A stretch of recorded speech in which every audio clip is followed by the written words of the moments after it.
Hello everyone, I want to welcome you to our Enact elevator speech lunch on.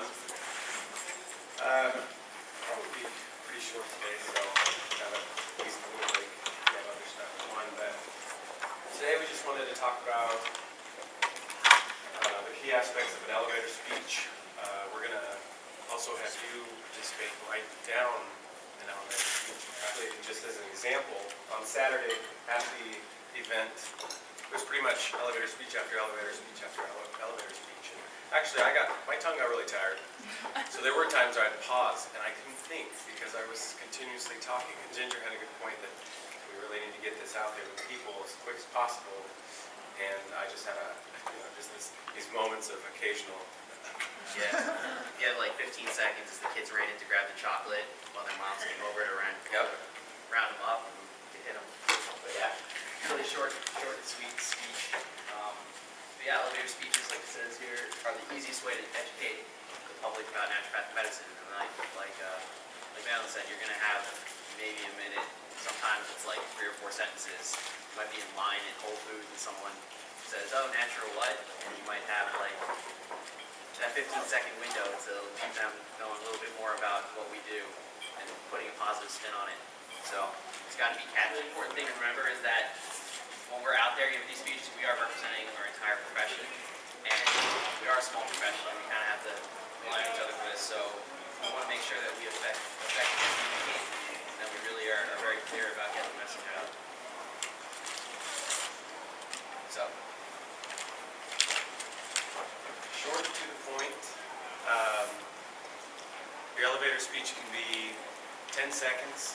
You're passing by somebody, they ask what you do, and you spit it out. Naturopathic medicine, a lot of people don't know what that is. You wouldn't need an elevator speech if you said you're a family doctor. People know what that is. But the awesome times when you have time and they ask questions. I think on Saturday, as an example, if the kids just kept coming for the chocolate and edamame. Blueberries, I know. Oh, blueberries, that's true. Kids love blueberries. The parents would sit there and ask questions. And it was just kind of an extension of your elevator speech. So have the initial 2 sentences for those who are just a quick pass by, but then also a lot more information just in a good order. Being aware of your audience, for example. We had U of A's medical school representing across the hall at the place, and being aware of our audience, we could obviously talk a little more technical, a little more scientific with them. And then spoken with confidence. I tend to stutter when I talk to people who are really big wigs, but it's a matter of knowing your material that helps your confidence. So, I mean, we're studying all the time in here. Take some time to really extract some good material that you can share with someone about naturopathic medicine. Alright. Also, it should be, try to make it really engaging. A lot of times we like to talk about what it is technically that we do with naturopathic doctors. We might want to start talking about maybe we do homeopathy, maybe we do acupuncture, but to a lot of the audience out there, that's not very engaging because those are all terms that don't mean anything. So you want to try to have some kind of emotional hook in there, something that's going to spark their curiosity, maybe get them wanting to learn a little bit more about what you do, or like try to make them want to learn why you do naturopathic medicine as opposed to what else is out there. That leads into the next point, motivating the listener to ask questions and be interested. So you definitely don't want your elevator speech to just be like beating them over the head with facts about what you do. You want to kind of leave a little bit of history and lead them into asking you that next question. And finally, it should come from the heart. I mean, we all have, a lot of us have really emotional motivations for why we're here, why we care about naturopathic medicine. We all have personal stories that brought us here. So try to tap into that feeling, and you can genuinely put some of that in the speech. Your listeners will pick up on that, and they'll be on board with you. So just have some examples. Here's an example of an an elevator speech. I'm going to give the speech and then you guys can tell me what you think. So, hi, my name is Casey and I'm studying naturopathic medicine. Naturopathic medicine concentrates on whole patient wellness. This medicine is tailored to the patient and emphasizes prevention and self-care. Naturopathic medicine attempts to find the underlying cause of the patient's condition rather than focusing solely on symptomatic treatment. So, how'd that feel to you guys?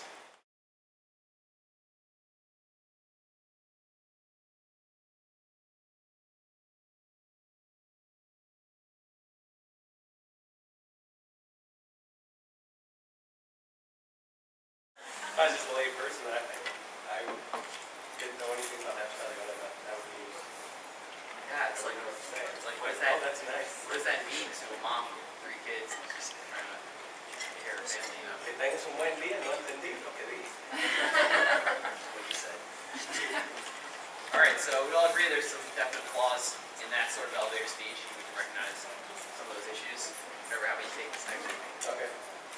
Here's another example. This was actually from her whole PowerPoint with little cities. Hi, yes, Ashley. Hi, my name is Trevor. I'm a naturopathic medical student. I'm studying to be a physician of a type of preventative medicine that empowers people to heal themselves naturally. It's changed my life. It really has. Okay, any response to that? Ma'am?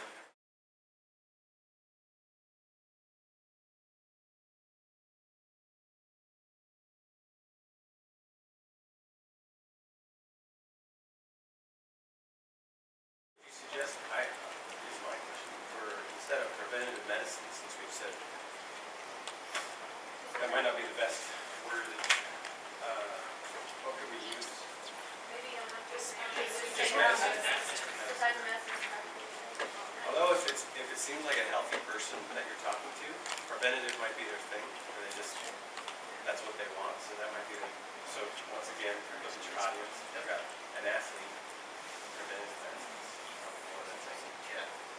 Well, so you saw 2 examples, one kind of not so good, and one definitely in the direction that we want to take. And so at this point, we'd like you guys to kind of come up with your own ideas for an elevator speech, maybe take like 5-10 minutes and just jot something down, like 3 or 4 lines that you can use as like a framework for your elevator speeches in the future. So.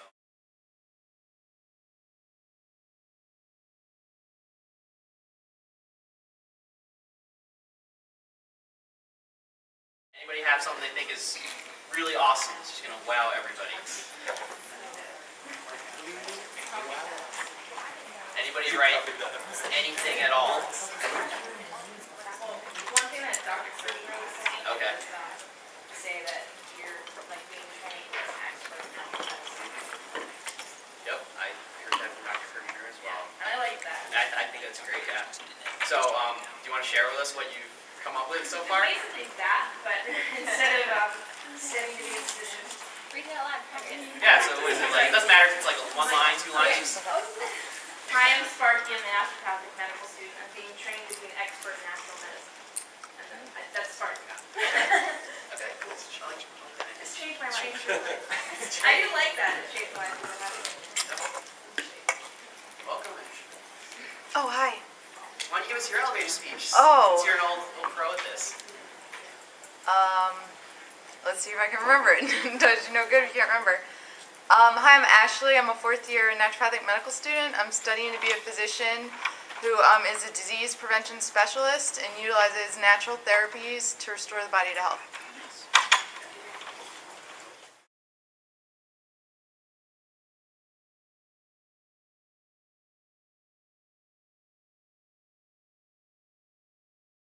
I find that what Devin was talking about works really good as like an answer to a follow-up question, not in the initial like 3 or 4 lines, because like, once you have the audience asking you, like, so how does an naturopathic doctor do these things?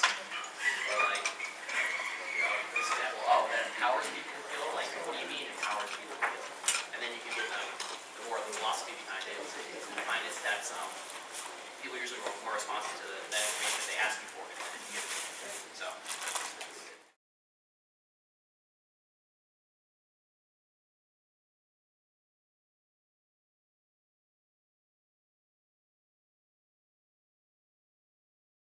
I personally avoid that in an elevator speech. Alan brought this up earlier, where we kind of tend to be on the defensive or on like some sort of comparison to conventional medicine right off the start. And yeah, really, I don't like to make it be an us versus them in an elevator speech. I like to more present what advantages we have, like what's good about naturopathic medicine without getting into that territory, at least to start. Well, I think the reason why we feel that tendency to say we're kind of like this is because people know that, and so it's kind of like this, it's drawn in parallel. It's not saying. I mean, if you go a certain way about it, it's not like we're attacking them. It's like this is where we are now. This is what you know, and this is what we are. So I think it's kind of like gives them a base instead of just like what is this? What is it? Like it's somewhere to put that, put us.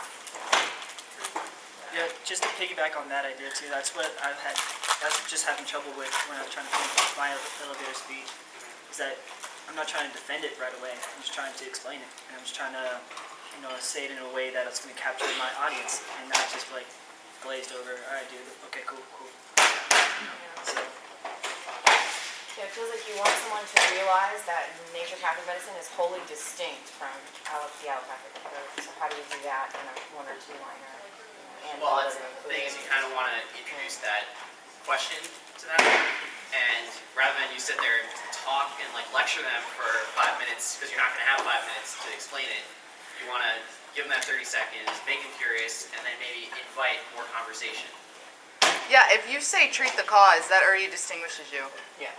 Everybody knows they go to an MD for inflammation, they get an anti-inflammatory, that's symptomatic. So if you just find like a phrase, that will catch them, because everybody's been in MDs, they know.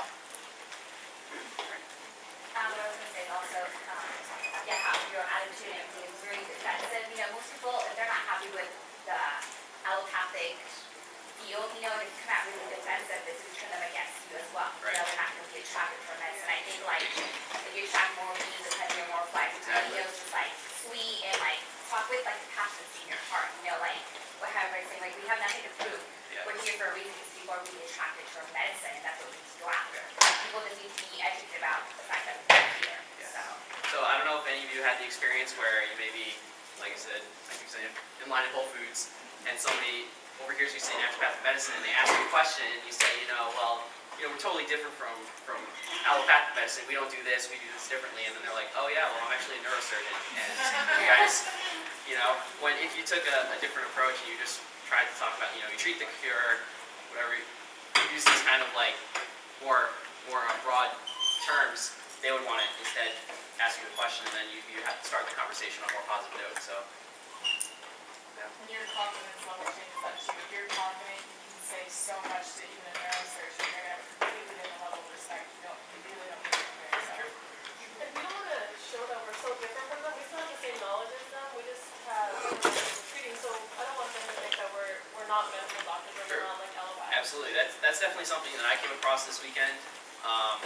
A lot of the people would come up to our table and say, oh, you guys are naturopathic doctors. Well, I know somebody down the street who's a homeopathic doctor, or I know an herbalist, or my uncle makes echinacea tinctures, so I know all about that. So my elevator speech kind of went in the direction of saying that, we are physicians. We're licensed as primary care physicians here in Arizona. We're doctors. We're not just some traditional lay healers that just learned, just from stuff we passed down. We're in a rigorous medical training program. We know modern diagnostic tools, techniques, we can use labs, imaging, all that stuff. So I definitely, part of it was making that distinction between the traditional naturopaths out there or lay healers and what we do. So, And just to get that out there, like you were telling me, that in this, what you corrected or changed, is I'm studying to be a physician and an expert of natural medicine, which yeah, like that line that Dr. Kirshner introduced. it's almost as if our specialty, our residency is in natural medicine. So we are physicians, but in the end, we know how to do natural medicine very well. All right, so now we've shared a couple of those ideas. Anybody want to go back to what you've written and maybe change it up a little bit, try to incorporate some of the stuff we talked about, and work together with you guys around, you bounce ideas off each other, and